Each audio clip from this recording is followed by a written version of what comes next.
Yo, what's up, guys? Welcome back to Sobriety University. We got a super fun one today. I'm here with my homie Tim OBrien, owner of the Healthy Place. Thanks for coming on, man. Yeah, dude. Thanks for having me, dude. This is a You're super cool welcome. show. Thank you.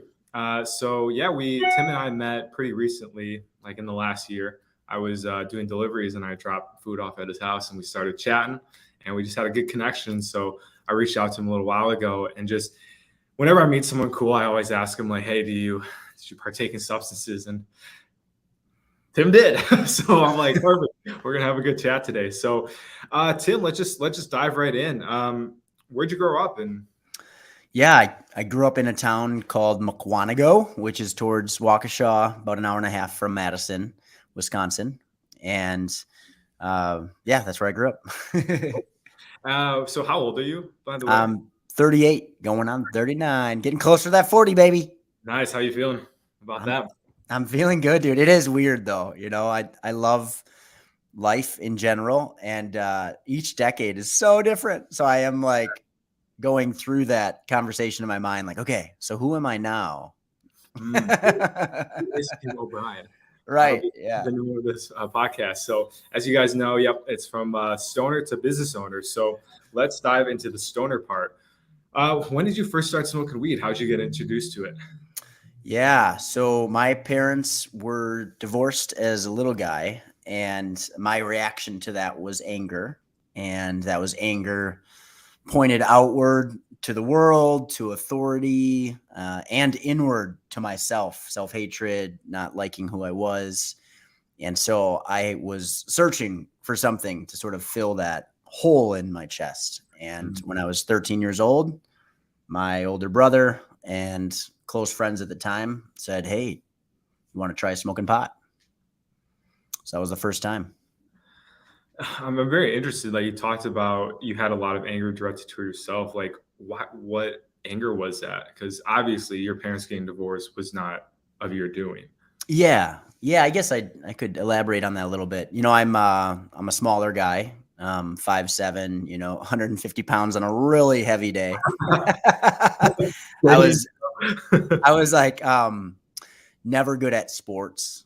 I was not really sharp in my mind. I'm a smart guy. I wouldn't say I'm not smart. I was not very good in school though, and not very sharp in general when it came to responding to my friends or this or that. So I'd say I had a pretty low self-esteem. And so then after the divorce, that was pretty difficult for me with my father disappearing and not really having like solidity or like anchor foundation in my life. Like I just remember fear being like a big part of my life. And so what I turned to was to sort of like remedy all of that was anger, like anger towards inward because I'm not who I wish I was, and then anger toward out the world just because I was dealt some cards that I didn't like. Well, we'll definitely touch on that anger a little later and how you maybe found some peace with it. Because I can relate a lot, man. I was a lot like you. Didn't have a lot of friends growing up. Was kind of the nerdier type. Terrible at sports. Like would get picked last, and so that anger definitely festered inside too. And I was adopted, so I didn't come from a divorced family, but I came from like I didn't know my real parents, so I had a lot of anger towards that. So I relate with you 100%, and we definitely, for me as well, took that edge off. It was finally like I felt peace for the time. So I'm curious, like, what was your first experience smoking weed? Yeah, it was like it felt cool because it was against the law, so I felt like I was winning somehow by breaking the law. And then the way I made decisions back then was based off of the people around me saying I was good or bad. And so my friend group that I had stumbled into at that time were like, "Oh yeah, you're awesome because you're smoking pot." So I don't even remember the feeling or the high or the medicated benefits that I could possibly derive. I just remember that affirmation from my buddies and going like, okay, I must be doing the right thing. Because for the first time in my life, I have more than one person, more than my mom saying you're doing a good job, like you're doing. So yeah, I would say that's the best explanation. Nice. I hear you 100%. Like that first time hearing that a hearing peers like approve of you, that's a big deal for a lot of people. And a lot of folks, I think, that don't have addiction problems I've seen, they get that from that young age, right? Like they're kind of in with the crew at a younger age. And a lot of folks that I've seen that have dealt with addiction, my friends that have dealt with addictions, we were always kind of the outsiders. We never really fit in that well. So Yeah. Yeah. Like yeah, if I was good at school or if I was good at sports, like maybe I would have had that group of people saying, "Hey, high five, Tim," but yeah. I just found the drug crowd. That's so funny because I never would have pictured you as a druggie or something because Dude, those teen years. Oh yeah. It got a got huge dark. house, got a family. It's like total opposite. So that's really cool. So progressing here, you started out at 13, smoking weed for the first time. You felt that approval. What can happen in the next 5-10 years with weed? Yeah, it got to a point where I would not be enjoying my day unless I was high or I had the next high figured out in my mind. And if I was ever out of weed, it was high anxiety, like frustration, like anger, like, I need to figure this out now. And Mm, it wasn't, whereas before I started smoking, it was, each day had all sorts of things in it. I might go climb a tree. I might go run with my friends. I might like light a candle and just chill. But after I got really, to the point where I couldn't be happy without smoking, my whole life just sort of revolved around that. And getting to that next high was all I really thought about. I mean, I worked at Culver's as a youngster, and like when I get my 15-minute break, I'd be running out to my car. Like before class, I'd run out. Lunch, I'd run out. After school, run out. Sneak out of my house at night. Yeah, it was a lot of covering my tracks because it's illegal. My parents didn't know, so it was a lot of sneaking, a lot of lying, deceptive teachers, and just a period of life I'm not super proud of. wow. And yeah, that takes me back for sure. Being in those days, the sneaking around, trying to hide it from people, and thinking you're so incognito. But Yeah, right. Like whenever I people. smell someone who like has been smoking weed, it's so strong. I just remember like I would rip bud, like hot box my car and get out and be like, okay, the wind blew it off. I'm good. Right. Yeah, we're fine. Nobody knows anything.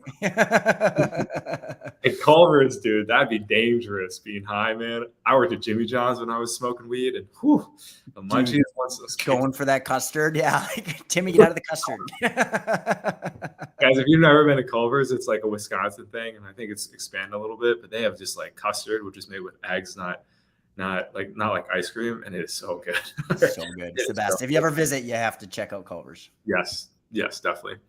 So cool. Yeah, so things are you're starting to realize that weed isn't, giving you the high it once did, and you're starting to kind of panic without it. I went through that same thing, right? That's when I knew I kind of was like, oh man, this is I'm very dependent on this. How take us through like the next 5 years and what transpired. Yeah, dude. So my whole life, was sort of on a downward path at this point.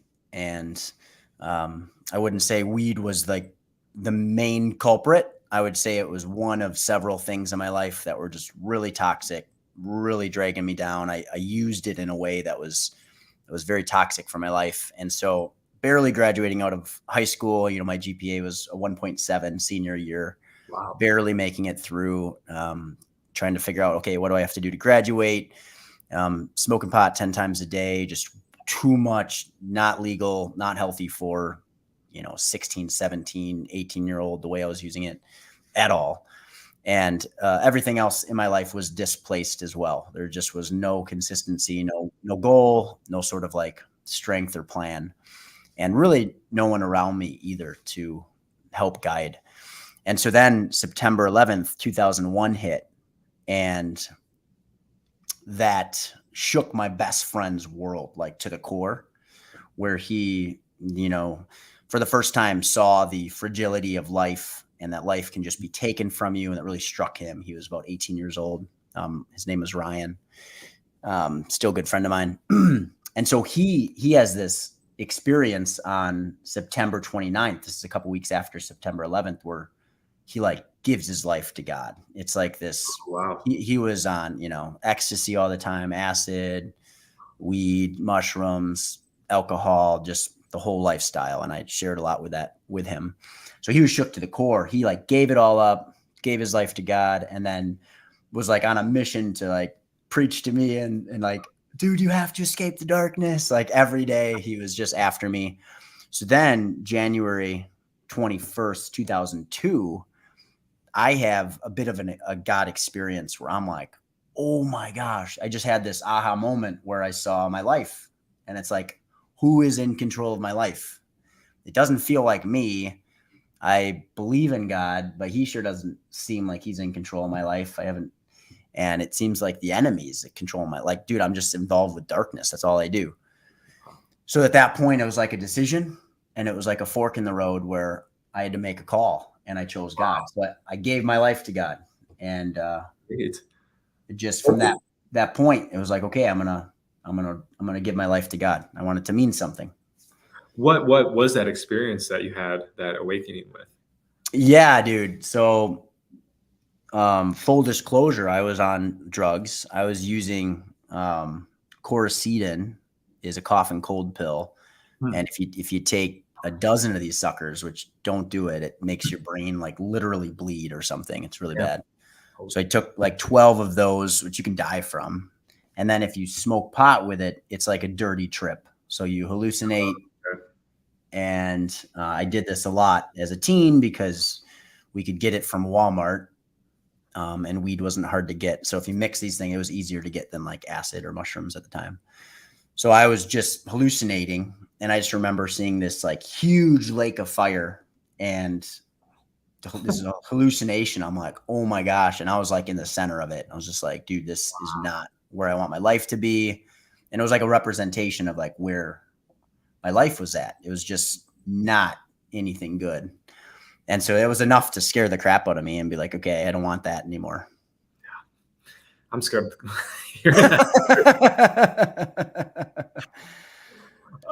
I was going to ask you if you did other drugs. So yeah, that answers that as well. Like definitely dabbled with some other stuff. And yeah, this is the channel to talk about your drug use. So I'm glad you're bringing that up. I think a lot of people don't just smoke weed. I did acid as well, like shrooms, drank a lot, did a lot of Molly, the whole gambit. It just can't, it all comes together.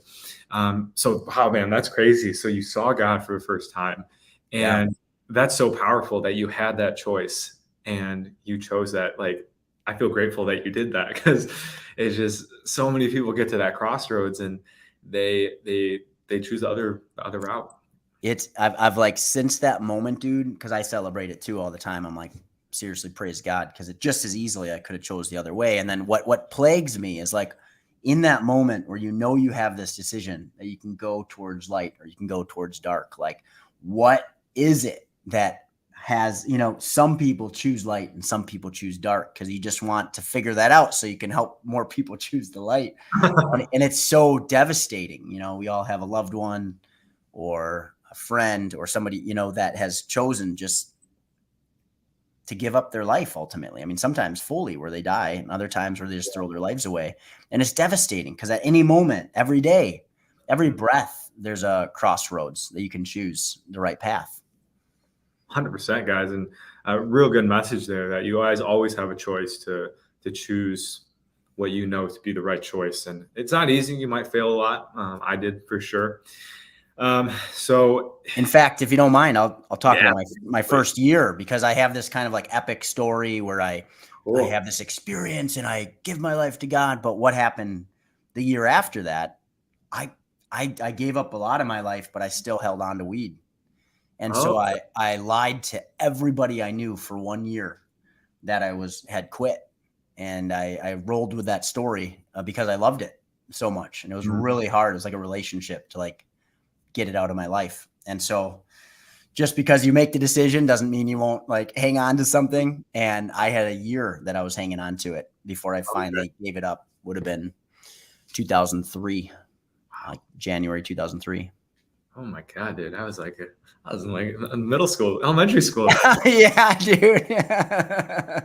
You were the people they warned us about in the DARE meetings. Yeah, dude, seriously. Like Tim OBrien over here. Yeah, that program really worked, right? Oh, So nuts, dude. Yeah. nuts. So yeah, that's crazy. What then led you to quit after that year? Like Yeah. experience. Dude, I listened to um, a book, an audible on purpose-driven life. And Mm, it's by an mm, author named Rick Warren. It was kind of popular back in the early 2000s. And it yeah. just talks about how we're all made with purpose and for a reason. And you're here for a reason. You're not just like organic material floating through the universe. Like there's a plan for your life. Like you can impact eternal things. Like when you impact a loved one just with like a glass of cold water, there's like something intrinsic that happens. It's like a positive impact to their life. And in greater ways, you can impact whole lives and histories and storylines by just being who you're made to be. So it's kind of this like cool aha moment where like the butterfly effect, if you've heard of that before, where like, you know, roughly 1,000 people, the average person knows 1,000 people, and those 1,000 people each know 1,000 people. So you're 2 people away from a billion. And it's like mind blowing when you think about what you can do to impact the world around you. So Mhm. I saw that vision, like, so to speak. I saw that reality just through that book. I'm like, oh my gosh, wait a second. So you're saying, Rick Warren, that Tim OBrien, whom you got to remember, I dealt with a lot of self-hatred. I don't like who I am, right? And I'm going to Rick Warren / God. I'm like, wait, so you're saying I have value? You're saying you actually made me small, 5'7", super tiny dude, like not good at sports, not like especially sharp in my mind. Like you made me this way intentionally, and I have great value, and I have gifts and strengths that I can give the world that can impact and change people's lives forever. And the answer is yes. So like no matter who you are or what you've been through or what you're in the middle of or what you're going towards, you can change the world. Like you have inherent, intrinsic, there's something about your makeup, your personality, your strengths that have such tremendous value that a diamond is like the only thing I can think of to compare that to. It's like infinite value, each person. So almost all of a sudden I'm like, mind is blown. So now instead of depression, I'm like, whoa, dude, I have a light and a gift to give to the world, and I only have 80 years to share it. I better get after it. So it's sort of this like driven by eternity ideology where it's like time is short. Life is like a vapor. We're here 1 second, gone the next. Like it's going to be gone before a blink of an eye. So this is such a small period of time in the scope of eternity. I'm like, let's do something great. Let's get after it. Like let's stop wasting my life doing what? There's way too many people out there suffering, way too many people out there that aren't living quality of life, way too many people out there that are depressed, stuck on drugs, like throwing their lives away, literally throwing their lives away. Like I got to do something about it. So that's the point in 2002 that I'm like, or 2003 that I'm like, dang, dude, I have to like cast off anything that's holding me down and just run the race. Dude, I got chills, man. Thank you, dude. Yeah, dude, we gotta get you on a YouTube channel or start your own YouTube Oh, channel. thank you, man. It's fun, dude. I mean, it's just, and everybody has that light inside them. They just gotta, they gotta discover it. Yeah, and that's such a great point. And I think a lot of folks that get into marijuana recovery or recovery in general, they struggle. They don't have that purpose, right? Mm. So, what was that book again that you read? Rich Roll or Rich Yeah, Purpose Driven Life Purpose by Driven Life? Rick Warren, and then there's another one that was Driven by Eternity by John Bevere. And those two Cool. books just really shaped my early years. Purpose Driven Life by who is it again? Purpose Driven Life was by Rick Warren, WARREN, Cool. and then Driven by Eternity by John Bevere, BEVERE. Bevere. Beaver. It's gonna be John Beaver. Yeah. Today. Yeah, guys, check those books out. I've definitely heard of Purpose Driven Life before, and dude, having a purpose is so important, especially in getting sober and stuff, because a lot of times addiction is very selfish, and so I didn't have that thing that altruistic thing that I was doing that was benefiting others. It was all about get off? How can I get my pleasure?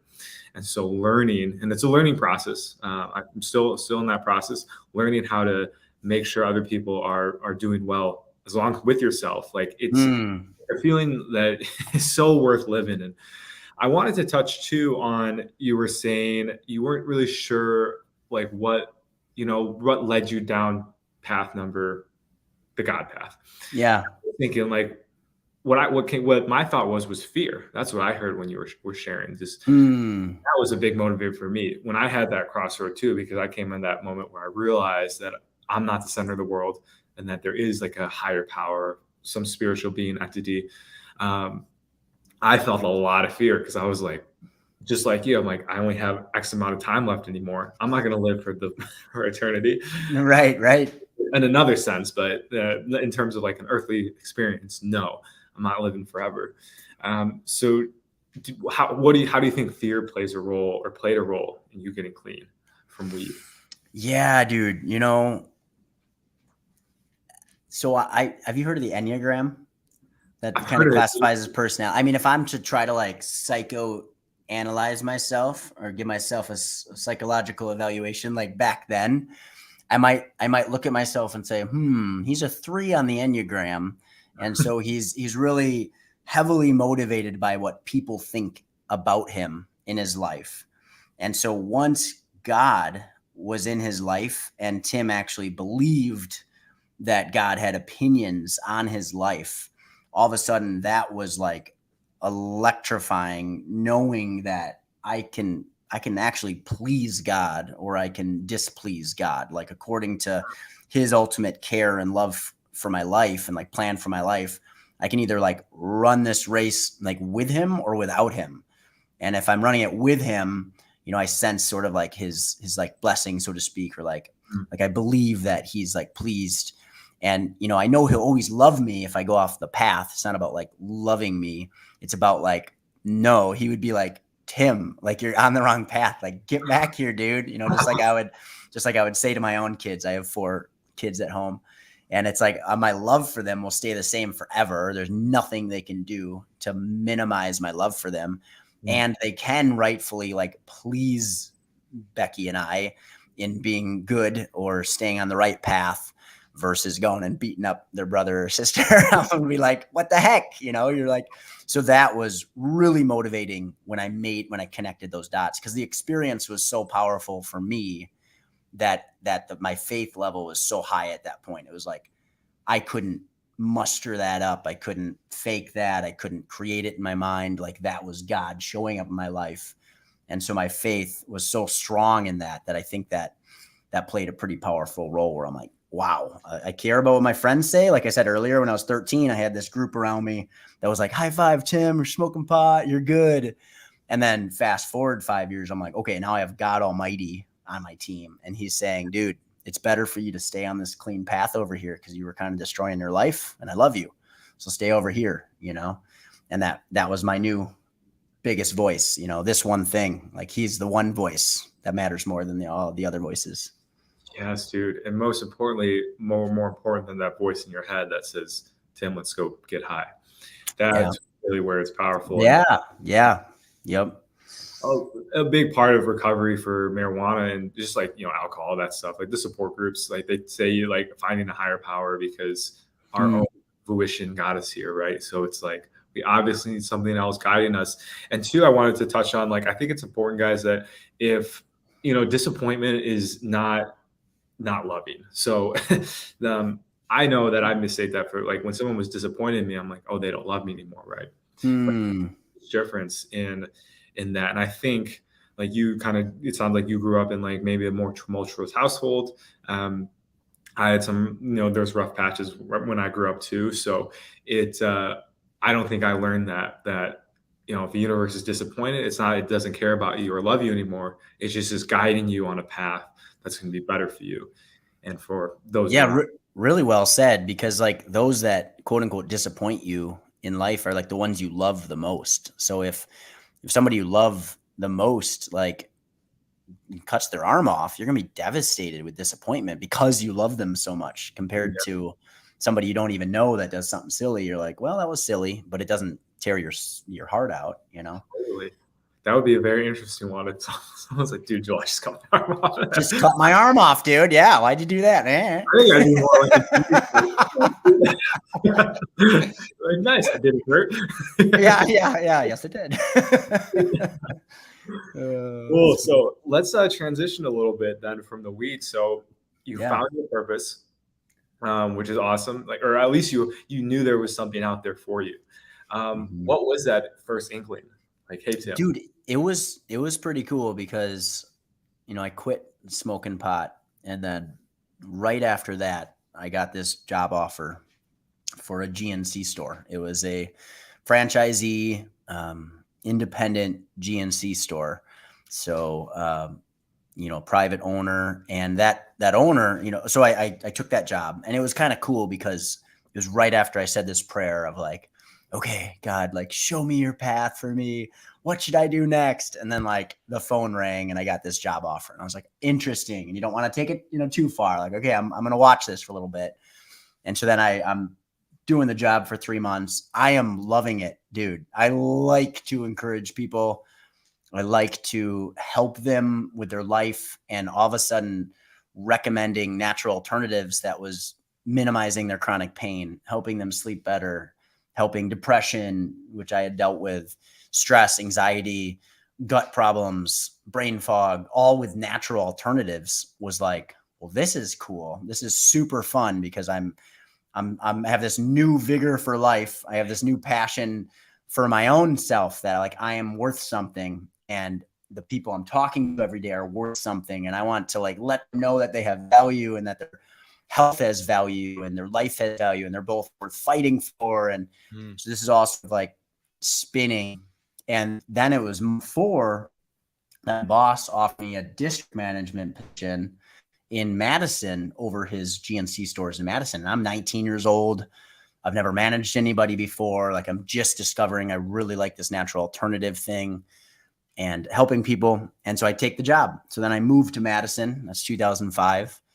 And begin this district management position. And then 2007, halfway through, the franchisee owner had some sort of breach of contract with GNC, and they took all 6 of his stores. So everybody that was working for him was out of a job. This is 2007. And so then I had to decide at that point, you know, what next? So then I prayed the same prayer again, and it was really neat because it was like, okay, I got some clarity, you know, on like what I want to do. How do I take these skills, move forward? And I feel like God answered my prayer, and it was like, okay, I want to build a business. Okay. Nice. I want to build a business around the natural alternative space. And so then I started to pull together the pieces of that. And then 2008, I met Becky, and she has this very cool story with her mom going through a health crisis. And I didn't share it, but my mom went through a health crisis when I was 5 or 6, battling cancer. Wow. And both had dramatic recovery and results utilizing natural alternatives. Sweet. So for both of us growing up roughly the same time period, our eyes are getting open to the fact that there's natural alternatives that are helping all matter of health conditions and issues.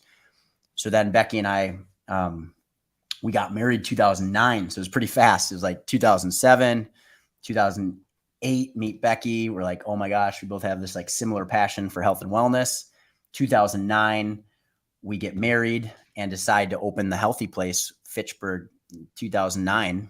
Wow. And then June of 2010, we opened our first health food store in Fitchburg. Cool. Dude, that's crazy, man. Like a couple of things on that. Yeah, it was Apple Wellness right at first. Yeah. Okay. Too many people thought we were a computer store, so we had to change the name. I got into high school in 2008, and that's when I started lifting and stuff. And so I was at GNC a lot. So I wonder if I like ran into you at some point, like you helped me, or you probably would have, dude. Yeah. I bet you we did. Yeah. Isn't that wild? Getting that protein, bro. And come on, bro. Let's go, take bro. More protein, creatine. Load the creatine. C4, man. You remember that? Oh, stuff? C4, Cellucor. Yep. Oh, yeah. I don't know how natural that is for you, by the way. So if you have to watch it, don't take C4 for your natural benefit. But oh man. Oh, that's really cool. And so Becky, how'd you meet Becky? Yeah. So we both were going to different churches at the time, but there's like these young adult groups that would meet from each church. And I was like 21, 22, 23, just like, where else do you search for your wife, I guess, than 20 somethings groups at a variety of churches. So I would just bounce from, no, I'm kind of joking about that. I had No, this, dude, but there's truth in Christians that. only, dude. Yeah, I had this vision about like kind of tying together. So I sort of believe that there's like one church in Madison. There's a bunch of buildings, but there's really like one church, one purpose, and that's to glorify Jesus. And so I had that idea of like unifying the churches. So I would actually jump from like group to group and then invite those groups together into like one larger group. So Nice. I was like a bit of like a networker, I was like super passionate, and like let's go to all of these different larger churches, 20 somethings group. Let's be intentional about being a part of those groups. And then in addition to that, drawing them all together into one larger group. So we'd have these like big bonfires and like cool djembe drums and guitars and singing and just like hanging out, like healthy. Cause for like young, like older teens, younger 20s, even mid late 20s, like there's not always like a ton of clean options out there. If you're trying to like not go get wasted at a bar, or try not to hang out with the crew that's all smoking dope and you're trying to steer clear of it. So it was nice to provide this like healthy place for younger adults to hang out. Pun intended, guys. Yeah. When you share that too about the drum circle, the first thing I thought of was like, oh, that'd be a great place to smoke weed. Right, Hang out in the drum circle and do hippie shit. Yeah. Yeah. That's, in a Christian sense. Yeah. Very different. Yeah. Very different. That's cool, man. That's cool that I grew up Catholic, and I'm not like technically Christian or whatever. Yeah. But this last year, like my best friend, I went and visited him in Texas. He's like doing ministry work, huge. Like we went to his church. It was like 3,000 people at a service. I met a guy recently in Madison playing basketball that's Christian as well. And I keep running into you Christians, man. And I'm wondering like what like what's the meaning of this? Like, because you guys are all cool. Like I like you guys. Like that's you all awesome, seem very man. happy too, which is like what I really like about people that are in faith. They seem just happy people. It's important, dude. You got to draw from, we all need that centering and like what in the world is going on? Like, who am I? Where am I? What am I supposed to do? And each person has to decide like, okay, this is what I'm going to believe. Cause you can't trust a lot of what's out there. Right. I mean, there's everybody has their agenda. And so it's like outside of that, what is going on? So it's a good question. I like your questions. Yeah. And a lot of folks, I think, and I'm speaking for myself, we put that faith into, and I'm sure a lot of Christian people do it too still, and that's the work, is learning how not to put it in things, in people, in substances, food, material possessions. Yeah. Yep. Even our family members. Like I imagine Yep. we might have to have another podcast about this, but how do you like separate your like, because obviously you have a whole family, right? I'm sure at times you can just feel so much love for them, so much connection.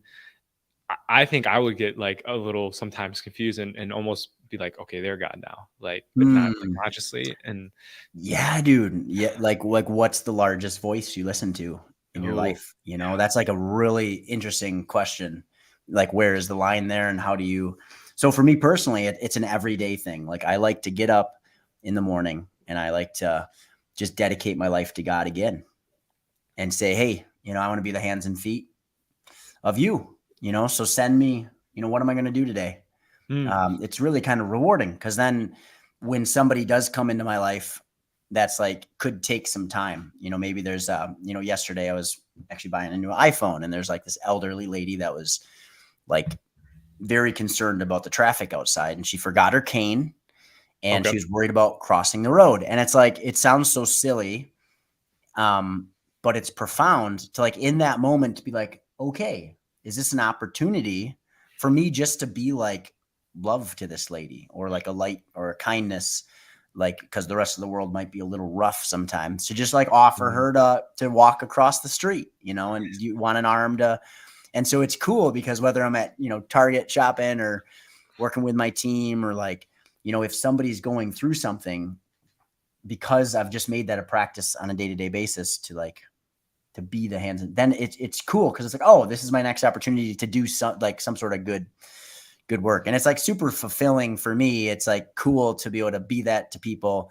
But then I think the more of us that do that, the more it's pretty profound impact. It's like, it's profound. Yeah. That's the perfect word for it. Profound. Profound too, because in recovery groups, they talk about like the 3 pillars are fellowship. So connecting with other people, like-minded people, which you talked about a little bit, higher power, obviously, and then service. So that was, really? Yep. That's it. Oh, that's so, I feel so smart now. Dude, you've been doing it all along. You don't even need the groups. But when you said you helped that lady, I'm like, that in my mind, that was an act of service, right? And that only is going to strengthen you as a person. It adds value to the world. So there's so much in offering service, and for people that are listening that are maybe they have quit or something and they're feeling maybe a bit spiritually empty. What really has helped me is get out and be of service to the community of some way, whether volunteering, doing small acts of kindness, like what Tim just said, helping a lady cross the street, like any chance you can find to be helpful. It just takes you out of your own ego and your own self, and you realize that like it's profound. I think that's the quote for the day. It's just profound, and it's such a good feeling too. And it's like a good selfishness. It's like, yeah, dude, I'll feel good helping other people. Hell yeah. Right? Yeah.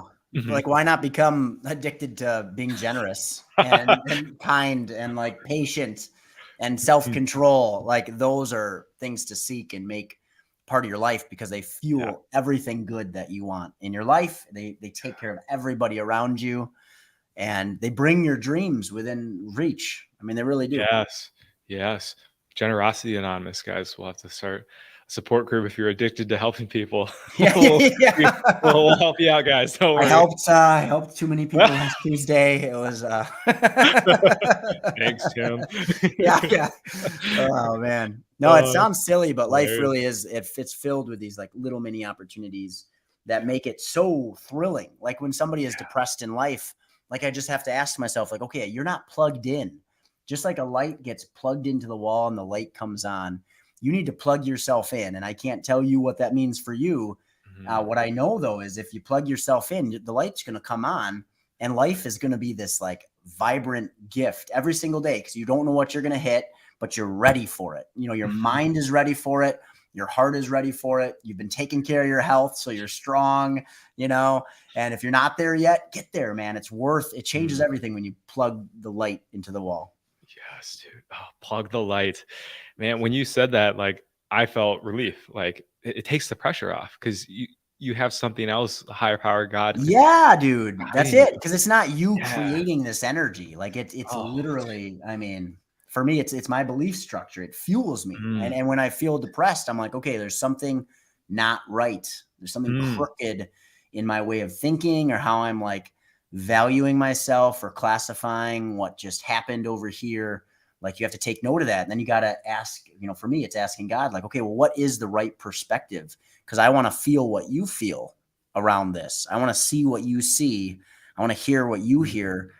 Eternity, you know, is a long time. What does this look like? Taking a step back and gaining proper perspective. You know, it means everything, because you can't guide yourself if you don't have proper perspective. If you're too in the weeds, then you'll make poor decisions, you know?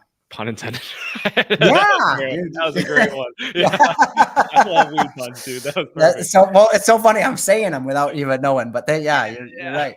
Well, there's a great story. You know, when sailors used to cross the Atlantic Ocean, you know, they'd leave from England or whatever, and they'd have a certain set of stars that they'd move towards. And every single night they'd make sure that they're aligned with these stars, and they'd adjust the rudder a little bit. And if they had just one star off, and they're just a little bit of degree of the wrong direction, they could end up on entirely the wrong continent. And that's how I view every day of your life. Like, just check in. It doesn't have to be an hour. You know, check in for a couple minutes and say, hey, here I am. I want to do things your way today. You know, what does that look like? Guide me. Boom. That's like one sentence prayer that is daily realigning yourself to where you want to go, And Sure. yeah, I think that's brilliant. That's brilliant. Yeah. Thy will be done. I mean, Yeah. that's beautiful. And um, yeah, there's so much we can go off that. I think, yeah, it's really important to reach out for help too. I know I had an experience like this last night, right? I've been off like video games for a couple of years. Hmm. And I go to a support group for like internet because my one thing that my addiction is personality is manifested in is like movies, streaming, YouTube, all that stuff. Ironically, Hmm. I'm making YouTube videos, so it's kind of like I'm a drug dealer, but well, born and raised. So anyway, yeah, I played video games yesterday for the first time with a buddy. I'm leaving the country, and it was like our last time seeing together. And I felt like all this shame and guilt and like horror. Like, what did I just do? Hmm. Right. And because of it, I went to a support group right away. And because of that, I met two other guys that we're going to go through the program with together.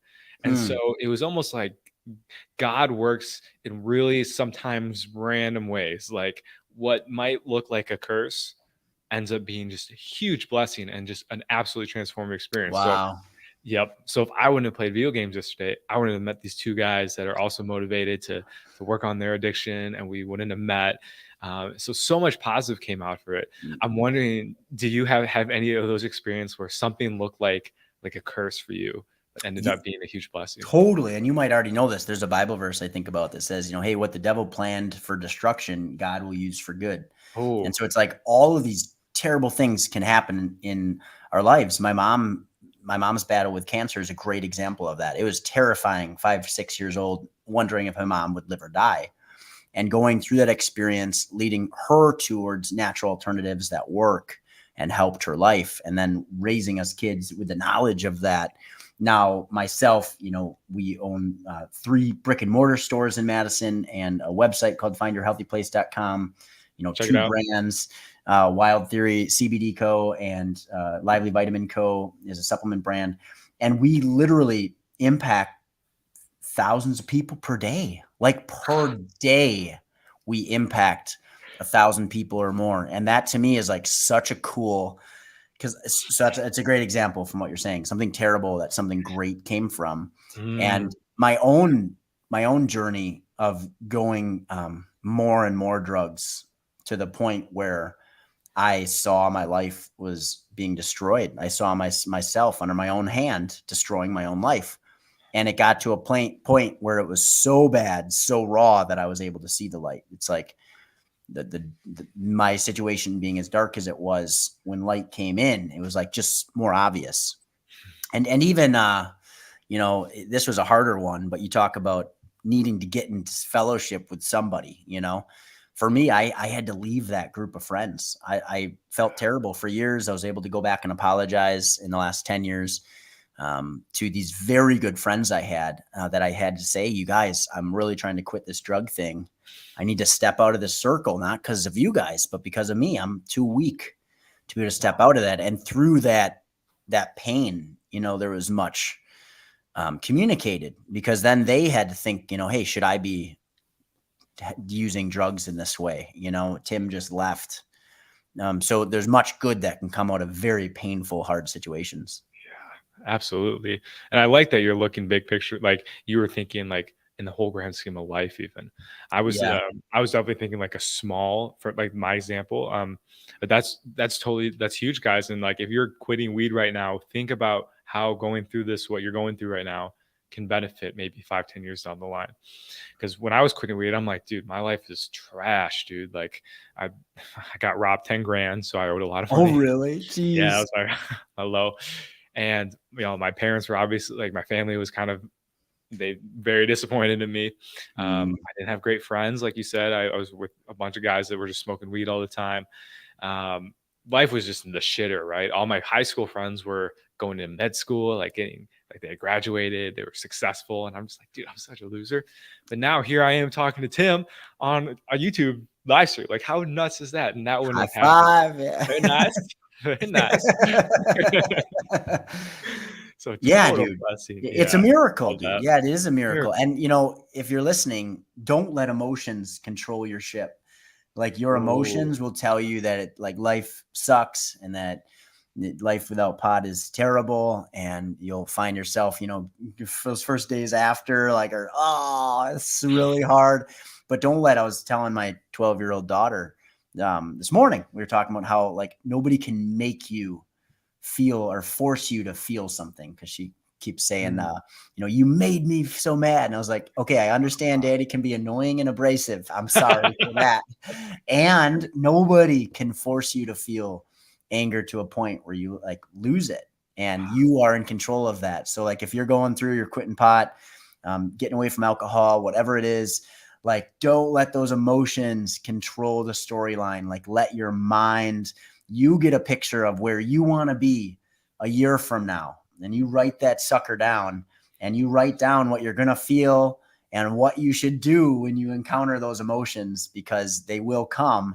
And you got to keep that 1 year, you're traveling from Europe to America, you got to realign to the stars every day. So you don't go in a direction you don't want to go. And 1 year will come and you'll be free. And it is so much better living life the way you want to live life versus life being taken from you and allowing it to be controlled by your emotions and feelings. That's just not what's not going to bring you joy.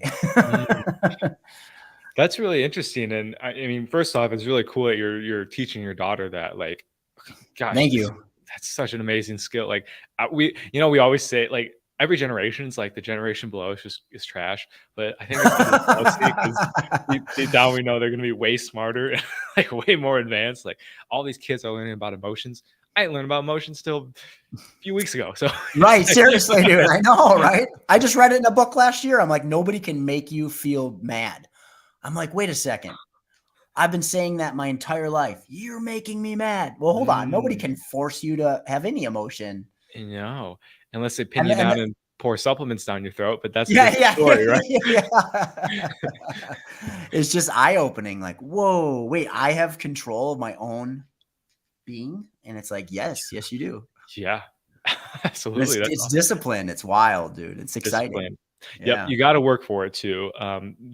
Big important part. I think a lot of people hear that and they're like, all right, cool. I can just like chill and sit and watch TV all day. And you got to get out there. You got to put yourself in uncomfortable situations and do the work as well. So cool, man. Going back to your business here. So just hearing your story, I can definitely tell you have that entrepreneurial spirit, right? Like, you're leading people. That's a huge trait for someone that's going to, run a successful business. Like, you're organizing groups. That's huge. And it's funny. It's so funny hearing your original part of the story where you said you didn't think you were a smart guy. You got a 1.7. A 1.7. Now you're running just an amazing business. By the way, guys, if you look, wait, hold on. This is all right there on top of my fridge. There's a lot of Healthy Place products. So Tim. Oh, really? Thank you. You benefit my life every single day with what you do. And I've guys, supplements are huge. So let's take a little detour to the importance of supplements and how important they can be for helping with getting over marijuana addiction. Because I know I was eating pretty shitty, for example, when I was using. So I really had to change my diet, and supplementation has been very important in getting those nutrients that I might not get from food. Tim, what are some I guess supplements that you recommend people, that you use yourself, that your family uses?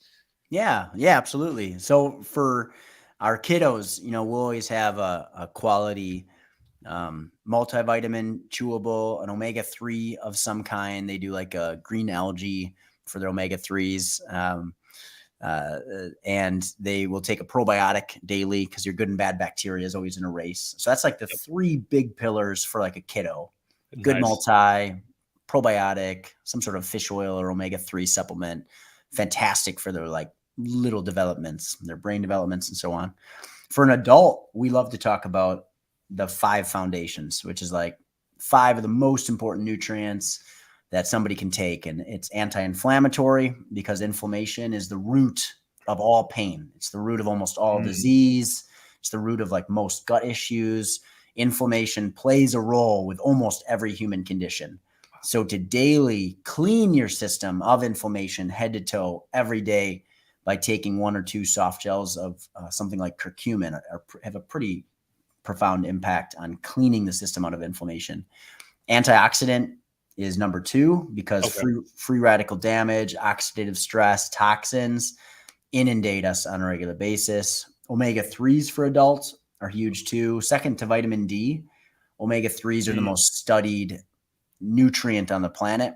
Thousands of human clinical trials on brain health, heart health, cholesterol, blood pressure, digestion.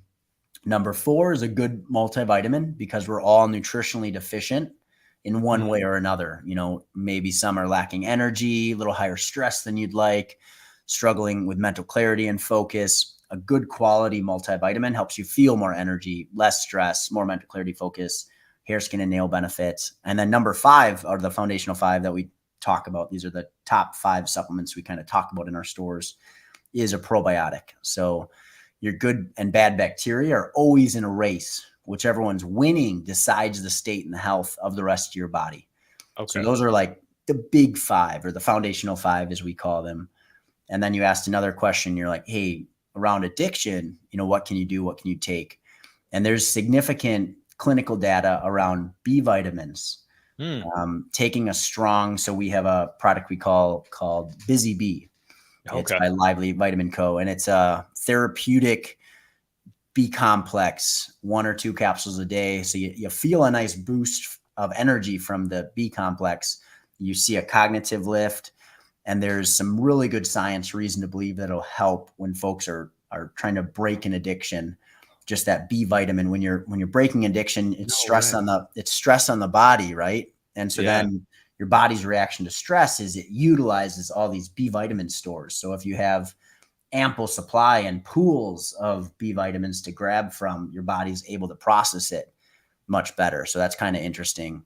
And then CBD has been used to strengthen the hippocampus part of the brain, which stimulates something called neurogenesis, which can help with breaking addictions. And then this last one, something you need to be careful with because there is THC in it. So if you're trying to get away from smoking, we've had a lot of folks in Madison here break that addiction by working with CBD THC gummies. So like Strata, for example, has 25 milligrams CBD, 2.5 milligrams THC. That gummy, that would not get you high. And for some, that's enough to help kind of break the habit of smoking. Yeah. There's something about the immediate benefit or immediate effect of smoking. You just instantly feel, you know, high, you feel better. And so to break that immediacy, because a gummy, it takes an hour. So you plan more around it. And you're like, okay, I'm going to take this, you know, maybe you take it once a day for 3 months to help break the smoking addiction. And then after that, you might decide to cut the gummy. Some people stay on the gummy. So that's like a personal thing. In general, with THC, if you don't have discipline, then you want to be really careful around the whole topic because it's easy to take more. So I kind of would be concerned about somebody trying to quit. I wouldn't be recommending gummies unless it's going to help in the transition of quitting. Okay. You know, when you first said that THC thing, like I had a reaction because I was like, oh man, you can't be taking, but no, that's a great point. Like if you're smoking heavy weed every day, why not go like try a little less? Like don't go cold turkey, go slow and steady and mitigate with the gummy, because that might just help take that edge off and reduce the withdrawal symptoms enough so where you're not just like in misery, right? So that's a great idea, man. Well, Joel, I'd say you're the master. You know, you've been working with these in our stores. We've seen it help, but I'm not a psychologist, you know, and I don't always know the best ways to encourage people. So I'd say follow Joel over what I just said there. Yeah. It's very individual for sure. I do recommend going slow and steady for quitting weed because it can be a bit traumatic when you're doing something every day and then you just stop abruptly. And a lot of times that trauma leads to more withdrawal because the emotional pain is too much. So if you can find a way to just slowly over a few months, like Tim said, just start to cut back a little more. Like you said, maybe use either CBD, those gummies, or if you don't need them, you know, you don't need them. Other supplements too that can help. The V vitamin, I didn't know about B being Isn't that powerful. cool? Yeah. It's really cool. Well, I'm taking vitamin B. Sweet. Yes, yeah.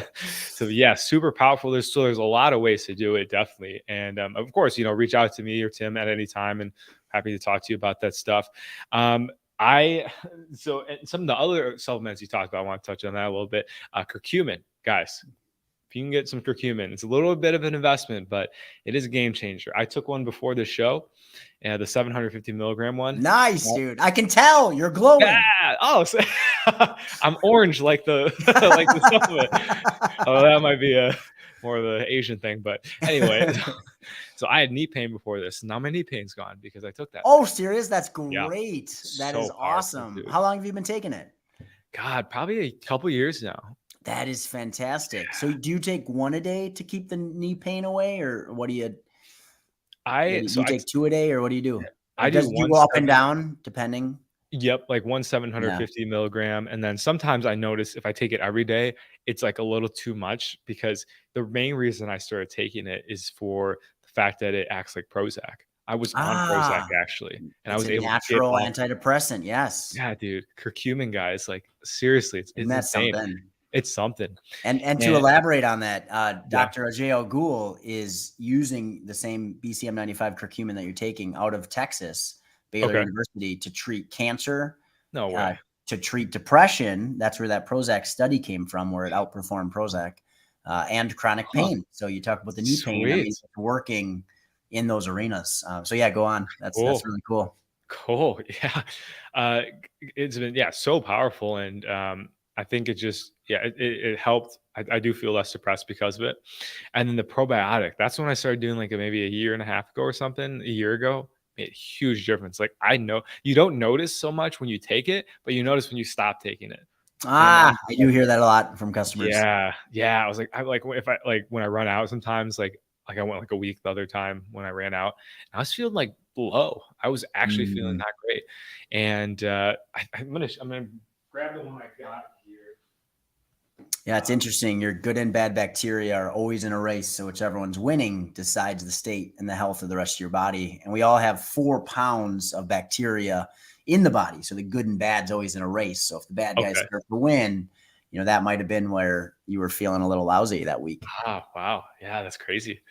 This is the one I take. It's nice. Detoxification support. Yeah, Claire Labs is solid. They do a great job.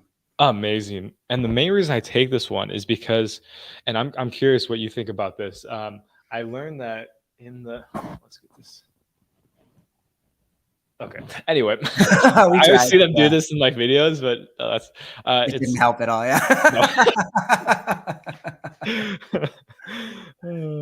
So this one has Lactobacillus rhamnosus, and I found a guy that talks about a lot about probiotics, and he says that a lot of the probiotics strains that they put in just like natural regular probiotics, they actually don't do much.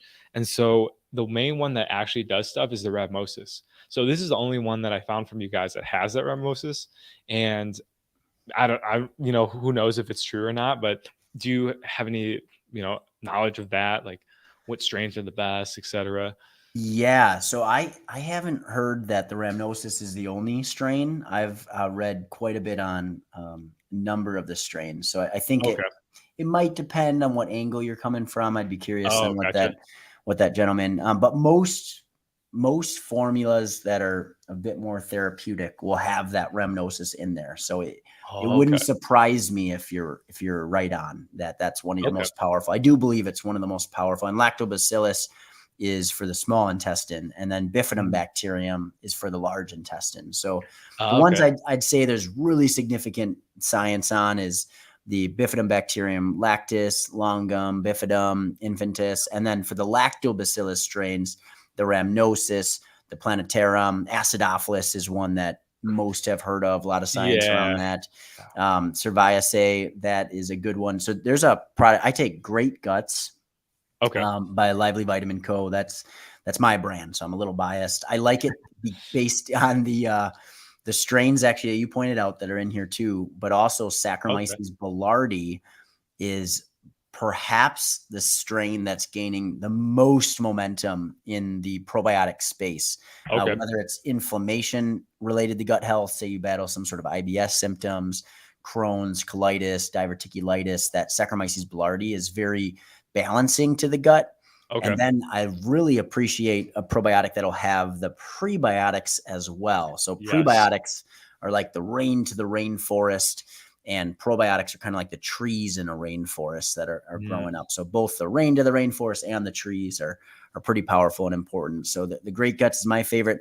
What I like to come back to, though, is like you pointed out, this one, you might find that this one is the best for you, Joel, because everybody's so different and their guts are all at a different place, that it's one of those conversations that try a few, try one for a few months, consider trying a different one for a few months.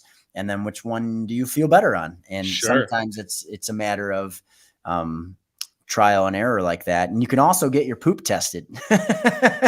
So that's something kind of interesting. You can get your gut flora checked and see where you're at and how aggressive you need to be in strengthening the good guys. Because there really is this war going on in your body, good and bad bacteria, and you want the good guys to win.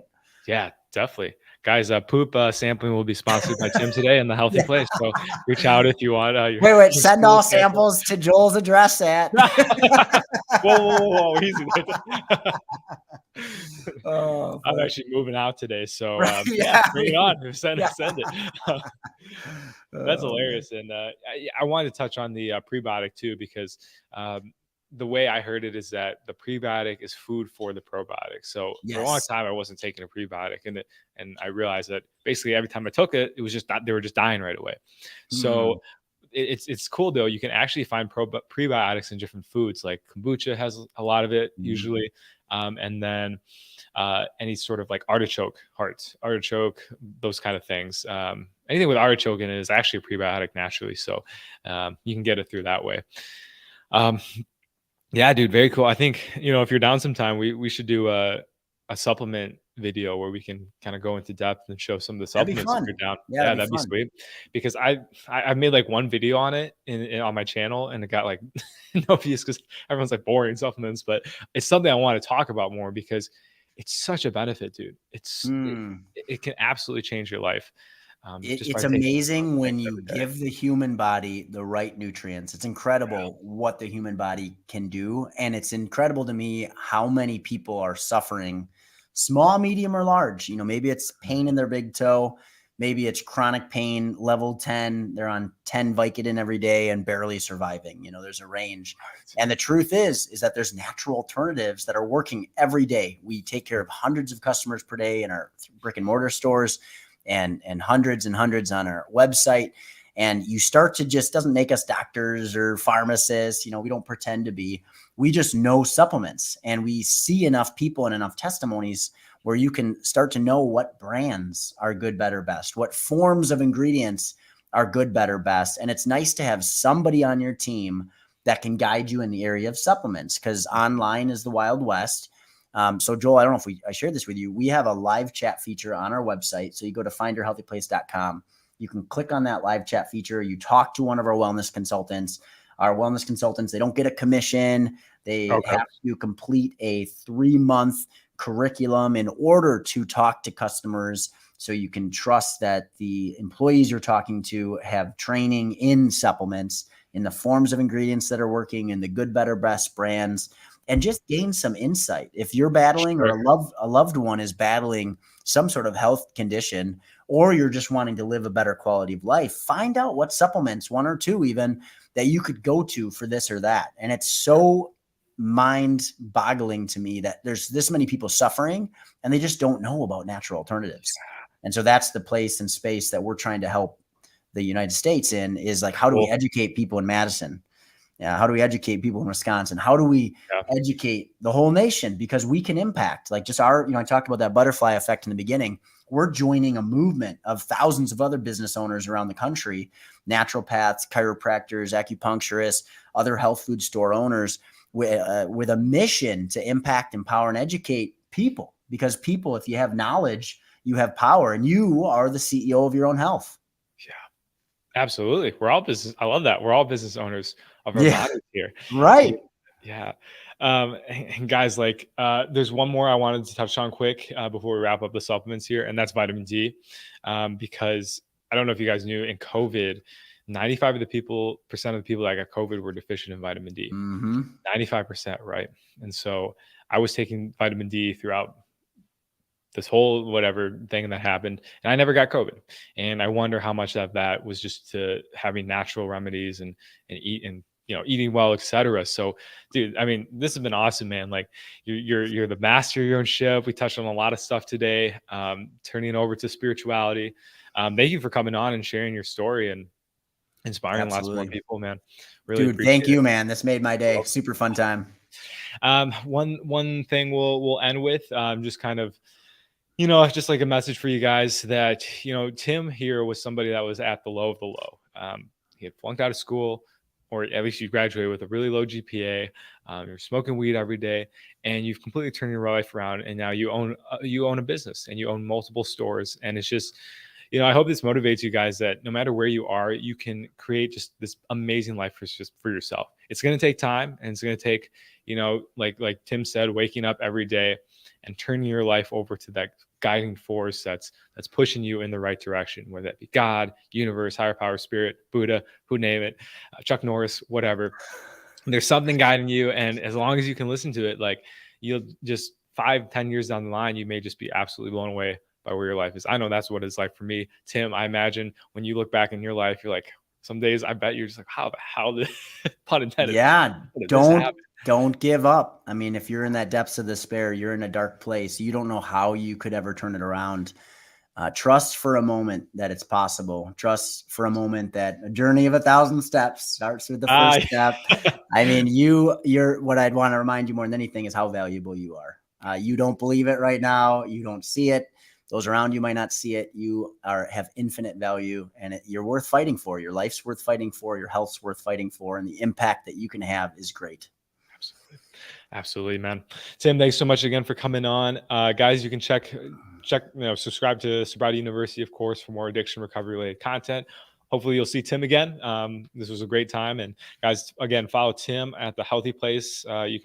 The website is linked in the comments. And have a great one, guys, and talk to you soon. Peace. Yeah.